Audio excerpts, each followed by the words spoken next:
ఎన్నో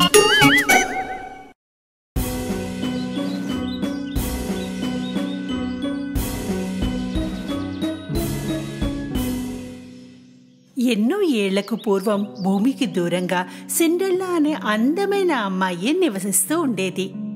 సిండ్రెల్లా తల్లి మరణించి ఎన్నో ఏళ్లైంది. ఆమె తండ్రి ఆమెను పెంచి పెద్ద చేశాడు.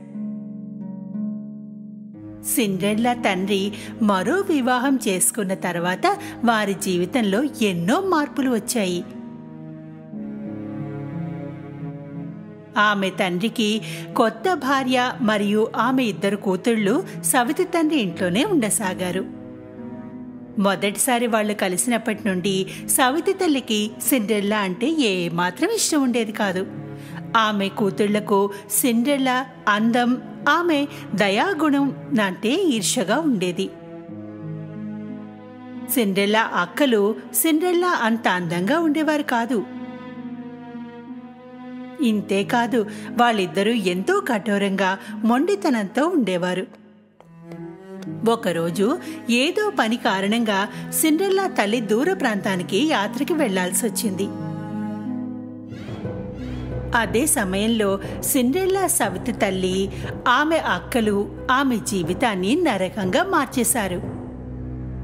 సిండ్రెల్లా తోటలో అందమైన పక్షులతో కబుర్లు చెబుతున్నప్పుడు ఆమె సవితి తల్లి దగ్గరగా వచ్చింది.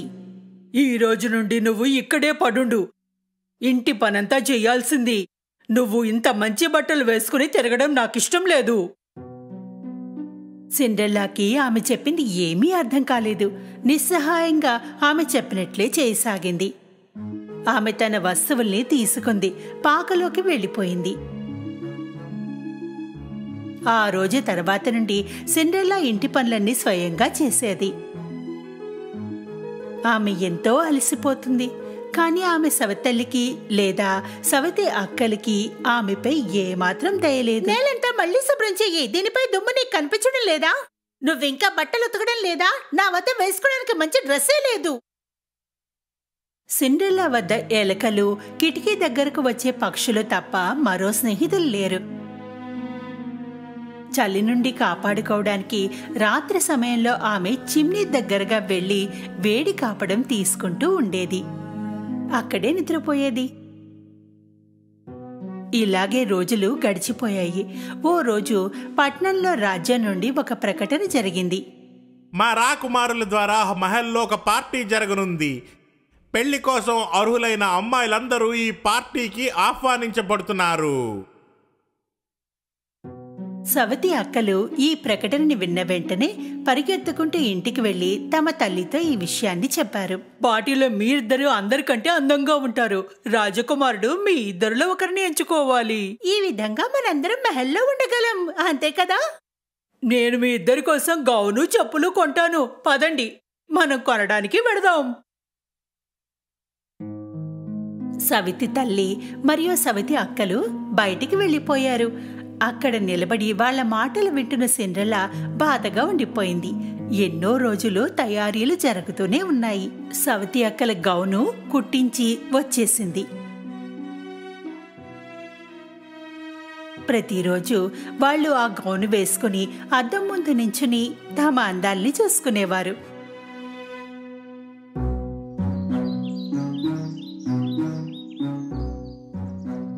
చివరికి ఆ రోజు రానే వచ్చింది. సవతి అక్కలు ఆ రోజు ఎంతో హడావిడిగా సిండ్రెల్లాని పిలిచారు. "సిండ్రెల్లా, సిండ్రెల్లా, త్వరగా రా.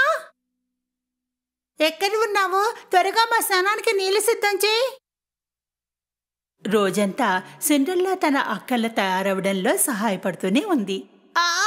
కాస్త నెమ్మదిగా బ్రష్ చెయ్యి. మొత్తం జుట్టంతా ఊడిపీకేస్తావా?" సాయంత్రం వరకు ఇద్దరూ పార్టీకి తయారవుతూనే ఉన్నారు. "మీ ఇద్దరు ఎంత అందంగా ఉన్నారో, చాలా అందంగా ఉన్నారు." సిండ్రెల్లా మొత్తం ధైర్యం కూడగట్టుకుని సవితి తల్లిని అడిగింది. "నేను కూడా పార్టీకి రావచ్చా?" "ఎవరు, నువ్వా?" "అవును, వాళ్ళు యవ్వనంగా ఉన్న కన్యలందరినీ పిలిచారుగా." పార్టీకి నువ్వు ఇలాగే వస్తావా? రాజకుమారుడికి భార్య కావాలి, సేవకురాలు కాదు. పదండి అమ్మాయిలు, పార్టీకి లేట్ అవుతోంది. నువ్వు గుర్తుంచుకో, పడుకునే ముందు పనంతా పూర్తి చెయ్యాలి. సవితి తల్లి అక్కలు పార్టీకి వెళ్ళిపోయారు. ఇంట్లో ఒంటరిగా సిండ్రెల్లా ఏడవసాగింది.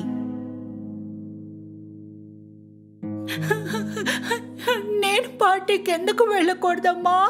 ఈరోజు నాకు అమ్మ ఉంటే ఇలా జరిగేది కాదు కదా.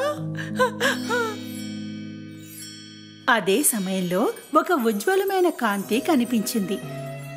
ముందు సిండ్రెల్లాకి అర్థం కాలేదు అదేమిటన్నది. ఆ ప్రకాశంలో ఒక ఆకారం కనిపించింది. ఆ ఆకారం ఎంతో అందంగా కనిపించసాగింది.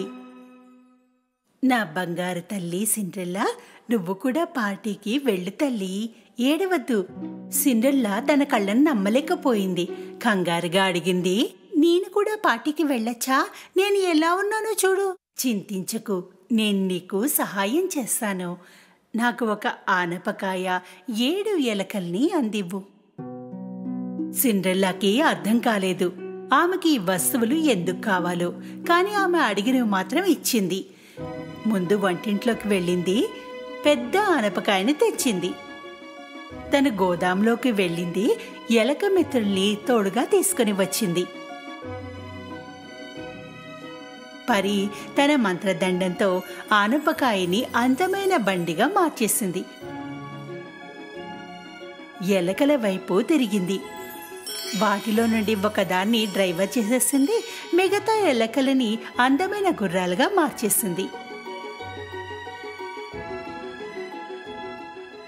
ఆశ్చర్యంగా సిండ్రెల్లా బండిని గుర్రాల్ని చూస్తూ ఉండిపోయింది. అప్పుడు పరి ఆమె వైపు తిరిగింది. తన మంత్రదండంతో సిండ్రెల్లాని తాకింది.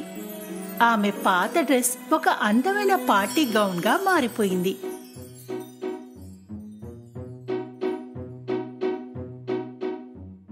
ఆమె కాలి చెప్పులు అందమైన గాజు చెప్పులుగా మారిపోయాయి. నేను రాజకుమారులా ఉన్నాను కదూ. ఇప్పుడు పార్టీకి వెళ్లే సమయం అయింది. కానీ మర్చిపోకు, 12 గంటలు కాగానే నువ్వు ఇంటికి తిరిగి వచ్చేయాలి. ఎందుకంటే ఆ తర్వాత నువ్వు మునుపటిలా అయిపోతావు. సిండ్రెల్లా పరికి ధన్యవాదాలు చెప్పుకుంది. వెళ్లి బండిలో కూర్చుంది. మహల్ వైపు పయనించింది. ఆమె అందమైన బండిని చూస్తుండిపోయింది. ఆమె దాన్ని గుర్తుపట్టలేకపోయింది. ఉన్నట్టుండి మెట్ల దగ్గర రాజకుమారుడు కనిపించాడు. సిండ్రెల్లా నిజంగానే పార్టీలో ఉన్న అందరి అమ్మాయిల కంటే అందంగా ఉంది. రాజకుమారుడి మొదటి చూపులోనే అందమైన అమ్మాయిని ప్రేమించాడు. ఆమె సవతి తల్లి, సవతి అక్కలు ఎంతో సంతోషంగా ఉన్నారు. వాళ్ళు ఆమెని గుర్తుపట్టలేకపోయారు. ఉన్నట్టుండి రాజకుమారుడు మెట్ల వద్ద కనిపించాడు. సిండ్రెల్లా పార్టీలో ఉన్న అందరు అమ్మాయిల కంటే అందంగా ఉంది. రాజకుమారుడికి మొదటి చూపులోనే ఆ అందమైన అమ్మాయి నచ్చింది. అందరూ ఆమెను ఎంతో ఉత్సాహంగా చూస్తున్నారు. ఆమె నెమ్మది నెమ్మదిగా ముందుకు రాసాగింది. సవతి అక్కలు ఎంతో సంతోషంగా ఉన్నారు. రాజకుమారుడు తమ వైపే వస్తున్నాడని. ఓ, అతను నా వైపే వస్తున్నాడు, లేదు నా వైపు వస్తున్నాడు. కాని రాజకుమారుడు వాళ్ళని దాటి ముందుకు వెళ్లి ఆగాడు.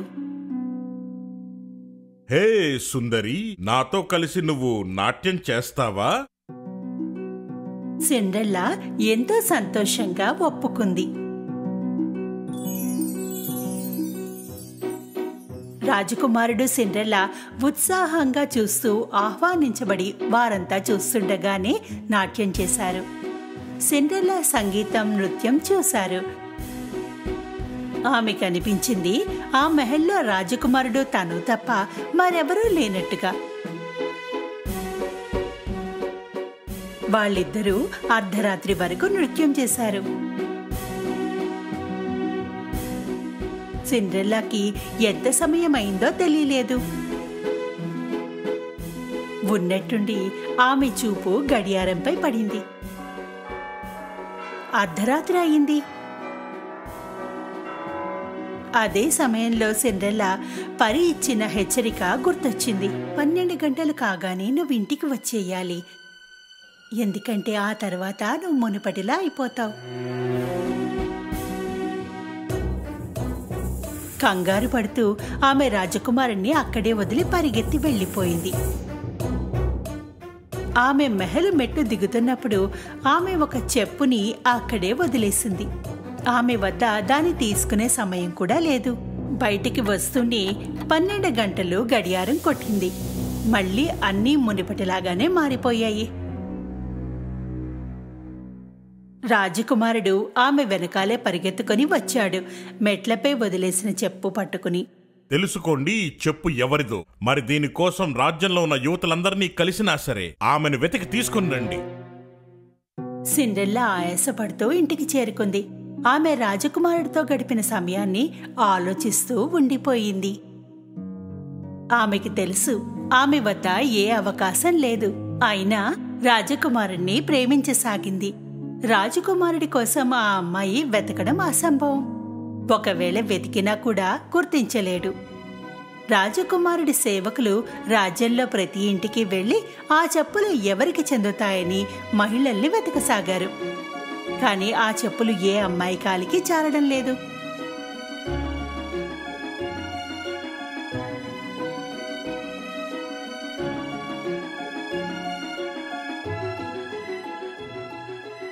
చివరికి రాజకుమారుడి మనుషులు సిండ్రెల్లా ఇంటికి చేరుకున్నారు. సిండ్రెల్లా రాజకుమారుడి బండిని ఇంటి ముంద ఆగడం చూసి ఎంతో సంతోషించింది. సిండ్రెల్లా గదిలో నుండి బయటికి రాబోయింది. ఆమె సవితి తల్లి తలుపు దగ్గర కనిపించింది. నువ్వెక్కడికి వెడుతున్నావు? నువ్వు కూడా చెప్పులు వేసుకోవడానికి ప్రయత్నిస్తావా ఏమిటి?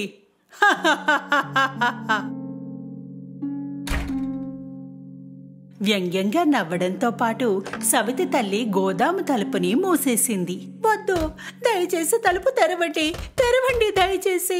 ఎంత బాధాకరమైన విషయం! రాజకుమారుడికి నీకు ఎలాంటి సమానత్వం ఉంది? సేవకులు ముందుగా సన్నగా ఉన్న అక్కకి చెప్పులు వేశారు, కానీ ఆమె కాళ్ళకి చిన్నవైపోయాయి. చూడు, ఇది నా కాళ్ళకి ఎంత చక్కగా సరిపోయిందో. తర్వాత లావు అక్కకి ప్రయత్నించారు, కానీ చెప్పులు ఆమెకు కూడా సరిపోలేదు. బహుశా ఇంకో కాలికి వేసుకోవాలేమో. ఆమె ఎంతో ప్రయత్నించి విఫలమైంది. సిండ్రెల్లా కిటికీ వైపు పరిగెత్తడానికి ఆఖరిసారిగా ప్రయత్నించింది. కిటికీ చాలా ఎత్తుగా ఉంది. ఆమె ఏడవసాగింది. ఆమె ఏడవడం చూసి ఆమె ఎలక మిత్రులు దగ్గరగా వచ్చాయి. నా సవితి తల్లి నన్ను బంధించింది, తాళం ఆమె వద్దే ఉంచుకుంది.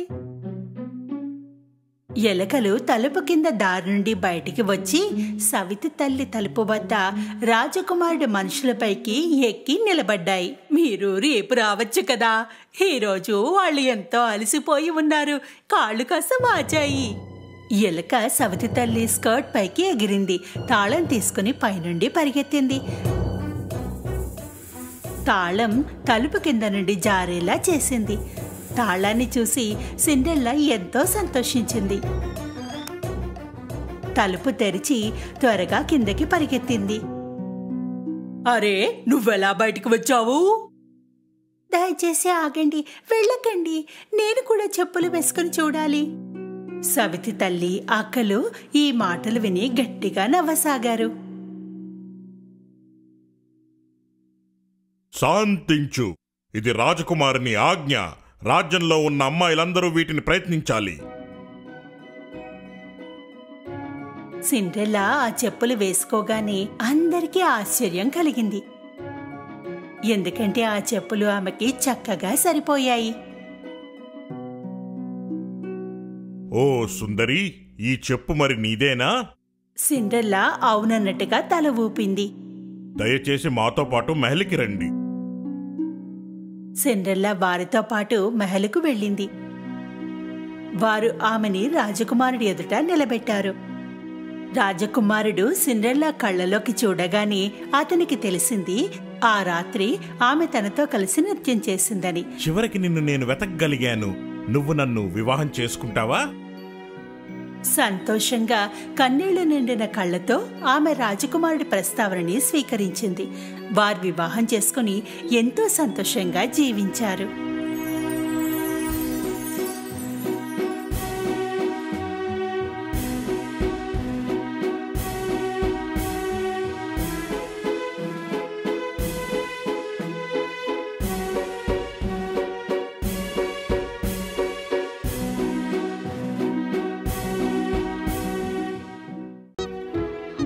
The goose girl. ఒకప్పుడు ఒక రాణి మరియు ఒక కుమార్తె దేశంలోని అత్యంత అందమైన కోటలో కలిసి నివసించేవారు. యువరాణికి ఆమె చాలా ఇష్టమైన ఒక ఫెయిరీ ఉండేది. ఆ ఫెయిరీ ఆమెను ఎల్లప్పుడూ రక్షించేది. ఒకరోజు యువరాణికి వివాహ వయస్సు వచ్చినప్పుడు ఆమె వేరే దేశపు యువరాజును కలవాలని నిర్ణయించుకుంది. రాణి తన కుమార్తెకు తనతో వెళ్ళడానికి ఆభరణాలని పెట్టని ఇచ్చింది.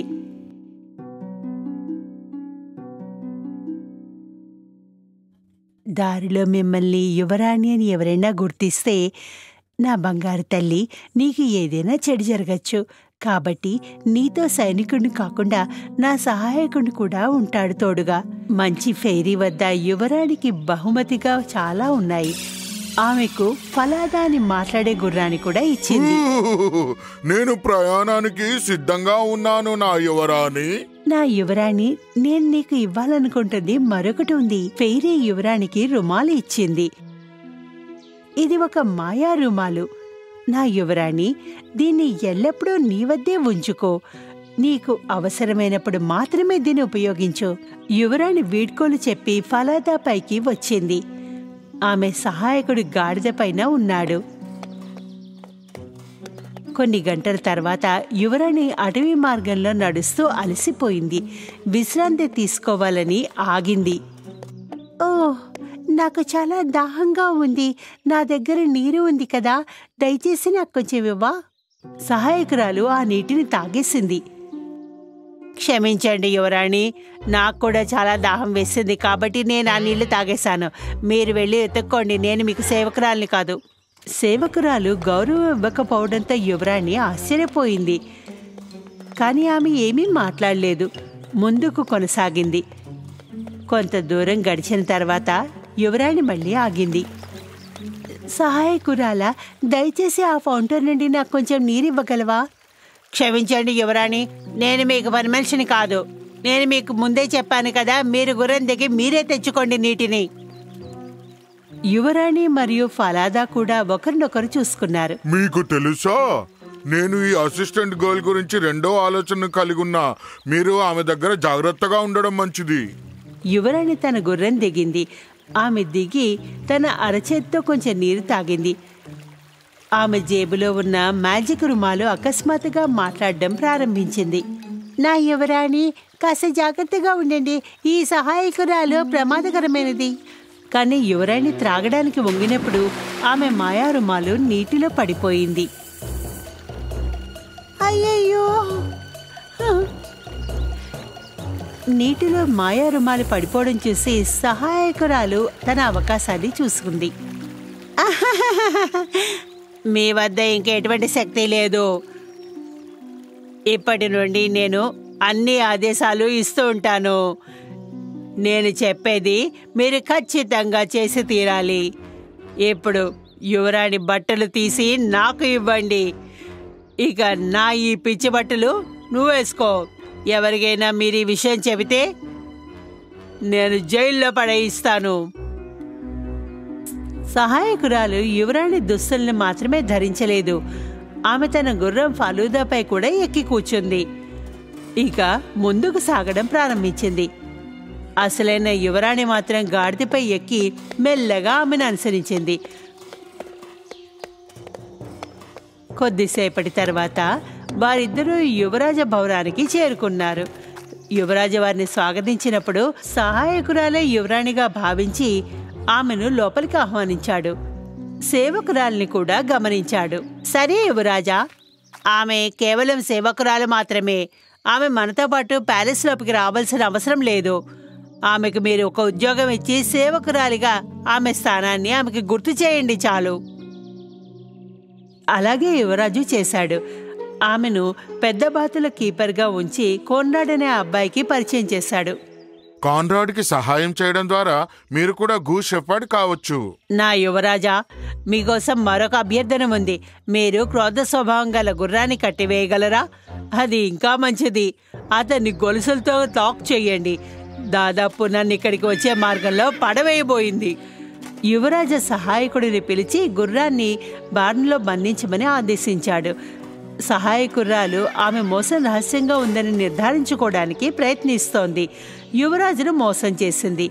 నిజమైన యువరాణి తన గుర్రం ఫలాదా బంధించబడిందని విచారంగా ఉంది. ఆమె ఏడ్చింది.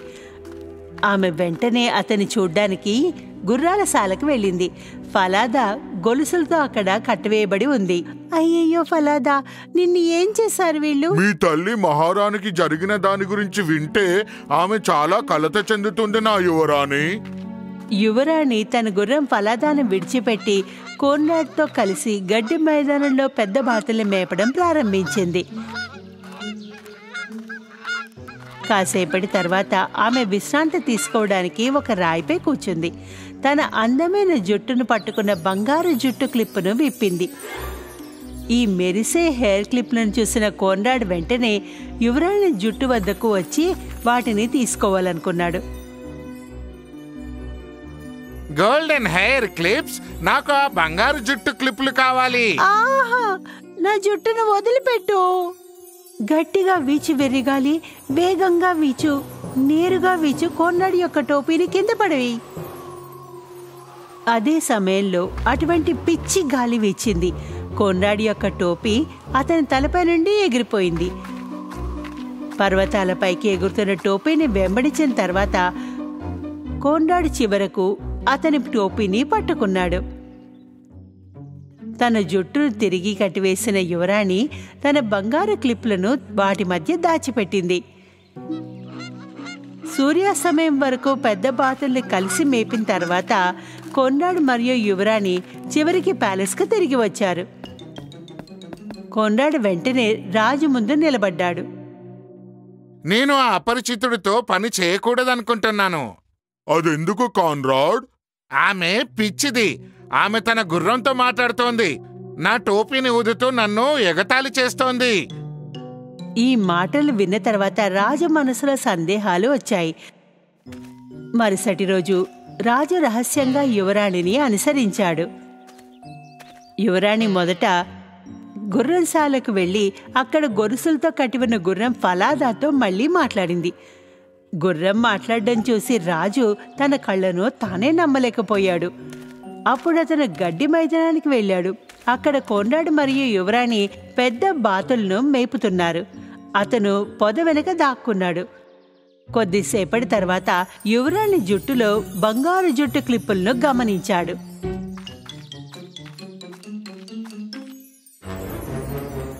గట్టిగా వీచు పిచ్చిగాలి, గట్టిగా వీచు, కోన్రాడ్ యొక్క టోపీని తీసుకుని ఎగరేసేయి. యువరాణి ఈ మాటలు విన్న తర్వాత గాలి తీవ్రంగా వీచడం ప్రారంభించింది. టోపీ మళ్ళీ ఎగిరిపోయింది. కోన్రాడ్ తన టోపీని పర్వతాల వద్దకు పరిగెత్తాడు. ఇంతలో యువరాణి తన బంగారు జుట్టు క్లిప్పులను మళ్ళీ తన జుట్టులో దాచుకుంది. ఇది చూసిన రాజు చాలా ఆశ్చర్యపోయాడు. రహస్యంగా వెంటనే రాజభవనానికి తిరిగి వెళ్ళాడు. సాయంత్రం రాజు యువరాణిని ఆమె సమక్షంలో పిలిచాడు. ఆమె మాట్లాడే గుర్రం ఫలాదా, బంగారు జుట్టు క్లిప్పులు, అడవి గాలి గురించి అతను అడిగాడు. ఆ సమయంలో యువరాణి ఏడవడం ప్రారంభించింది. నేను మీకు ఏమీ చెప్పలేను మహారాజా. అలా చేస్తే నేను జైలుకు వెళ్తాను. నిజం చెప్పడానికి భయపడకండి అమ్మాయి, చెప్పేసేయ్ నాకు. యువరాణి మొదటి నుండి ప్రారంభించి ప్రతి విషయాన్ని రాజుకు వివరంగా చెప్పింది. దారిలో తనకు ఎదురైన సమస్యలన్నిటి గురించి. నువ్వే అసలైన యువరానివి. చింతించకు, నీకెలాంటి హాని జరగదు. వెళ్ళి యువరానిలా తయారవ్వు. రాజు వెంటనే తన కొడుకు యువరాజును పిలిచి అతనికి ప్రతిదీ వివరంగా చెప్పాడు. అదే సాయంత్రం నకిలీ యువరానికి ఏమీ చెప్పకుండా యువరాజ ప్యాలెస్లో విందు ఏర్పాటు చేశాడు. యువరాజుకు ఒకవైపు నిజమైన యువరాణి, మరొక వైపు నకిలీ యువరాణి కూర్చుని ఉన్నారు. నిజమైన యువరాణి అందం అబ్బురపరిచింది, కానీ నకిలీ యువరాణి ఆమెను గుర్తించలేదు. ఈ అమ్మాయి ఎవరు? ఈమె విందులో ఏం చేస్తోంది? ఆమెకు ఆ మెరిసే ఆభరణాలు, అందమైన దుస్తులు ఎక్కడ దొరికాయి? ప్యాలెస్ లో ఉన్న ప్రభువులందరికీ మీకోసం నా దగ్గర ఒక కథ ఉంది. ఇప్పుడు నా మాట వినండి. రాజు యువరానికి ఏం జరిగిందో అది మరొక కథలాగా చెప్పడం ప్రారంభించాడు. చివరకు అబద్ధాలు చెప్పి ప్రజలను మోసం చేసిన ఒక వ్యక్తిని ఎలా శిక్షించాలని అందర్నీ అడిగాడు. ఆ అబద్ధాలకు అత్యంత కఠినమైన శిక్ష విధించాలి మహారాజా. ఆమె పాదాలకు బంధించి శాశ్వతంగా బంధించాలి. నిజమా? అదేలా? అయితే ఈ కథలో అబద్ధాలు చెప్పేది మీరే. నీకు నువ్వే శిక్ష వేసుకున్నావు. సైనికులారా, ఇప్పుడు ఈ అబద్ధాల కోరును నా దగ్గర నుండి తీసివేయండి. అబద్ధం చెప్పి యువరాణి జీవితాన్ని నాశనం చేసినందుకు ఆ సహాయకురాలికి శిక్ష విధించబడింది. అదే రోజు రాత్రి యువరాజు అసలైన యువరాణికి వివాహం చేసుకోవడానికి అడిగాడు. అప్పుడు యువరాణి మరియు యువరాజు గుర్రాల సాల వద్దకు వెళ్లి మాట్లాడే గుర్రం ఫలాదాన్ని రక్షించారు. చివరకు నిజం బయటపడింది. నా యువరాణి, మీ రాజమాత ఈ క్షణం చూస్తే ఆమె ఆనందంతో ఏడుస్తుంది. యువరాణి మరియు యువరాజు కొత్త జీవితాన్ని ప్రారంభించారు. అందులో వారు ఇప్పుడు చాలా సంతోషంగా ఉన్నారు. యువరాణికి మంచి హృదయం గల ఫేరీ ఎల్లప్పుడూ వారి తోడుగా ఉంది. ఎప్పటికీ అన్ని చెడుల నుండి వారిని కాపాడుతుంది.